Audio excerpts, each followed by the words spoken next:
By Megan Flynn Morning Mix reporter. Email bio follows September 25 at 6:45 a.m. What might be penciled into a calendar capped by of 17-year-old Brett M. Kavanaugh in the summer of 1982? If Stephen Colbert is the one guessing, then on August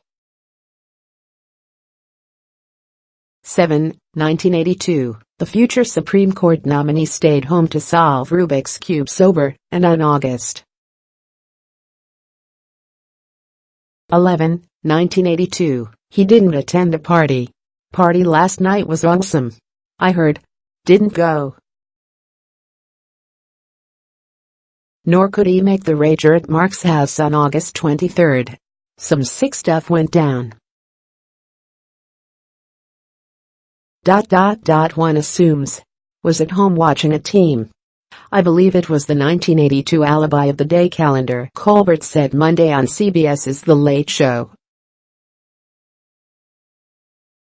Who hangs on to their high school calendar? The only things I have left over from high school are deep emotional scars. Kavanaugh's 1982 calendar, which he is expected to present before the Senate Judiciary Committee as evidence that he didn't sexually assault then 15-year-old Christine Blasey Ford that summer, was just one common joke among late-night comics Monday, who skewered some Republicans quick to dismiss attitudes toward two women's sexual misconduct allegations against Kavanaugh. The judge and the White House have denied them. Ford, a psychology professor at Palo Alto University, has alleged that Kavanaugh drunkenly pinned her to a bed at a high school party, covered her mouth, and groped and thrust against her before she escaped, as she told the Washington Post. A second woman, Deborah Ramirez, alleged that Kavanaugh exposed himself while they were playing a drinking game in a group at a dorm party at Yale, then put his penis in her face, causing her to touch it as she tried to move away, The New Yorker reported.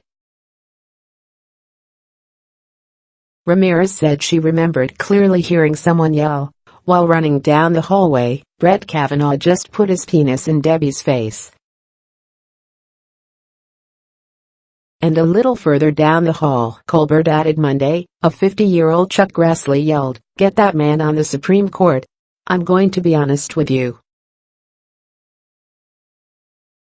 It feels like most people have already decided the merits of this case based on where they stand politically," Trevor Noah said during his Kavanaugh segment on Comedy Central's The Daily Show, referring to the judge's nomination. What's interesting is seeing how far some Republicans are willing to take their support. Take Senator Lindsey Graham, RSC, for instance, Noah said. "What am I supposed to do?" Graham said in a recent interview. "Go ahead and ruin this guy's life based on an accusation? Ruin his life? Since when does not being appointed to the Supreme Court count as ruining someone's life?" Noah said. "Lindsey's acting like, if Brett Kavanaugh doesn't get this job, he has to go back to the diamond mines in Sierra Leone."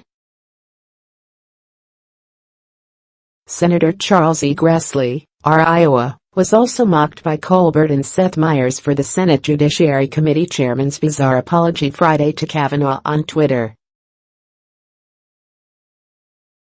Judge Kavanaugh, I just granted another extension to Dr. Ford to decide if she wants to proceed. The statement she made last week to testify to the Senate SHLD decide, so we can move on. I want to hear her.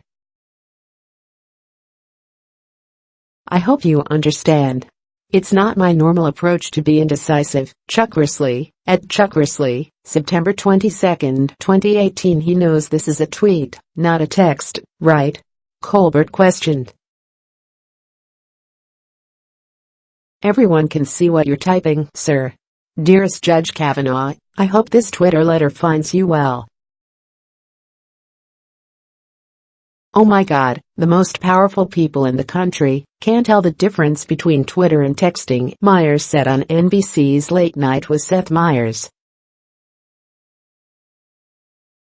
And then there was President Trump, who questioned in a tweet why, if the sexual assault against Ford was as bad as she says, she didn't report it to authorities at the time, and has said what has happened to Kavanaugh is unfair.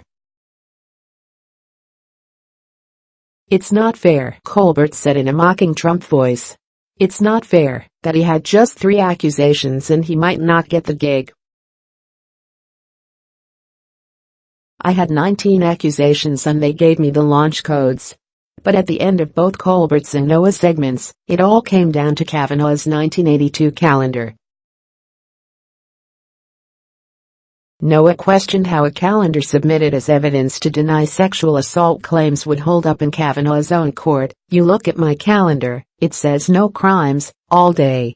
Or if anyone would believe him, if he said in his own calendar that he went to Zumba every day at 6 a.m.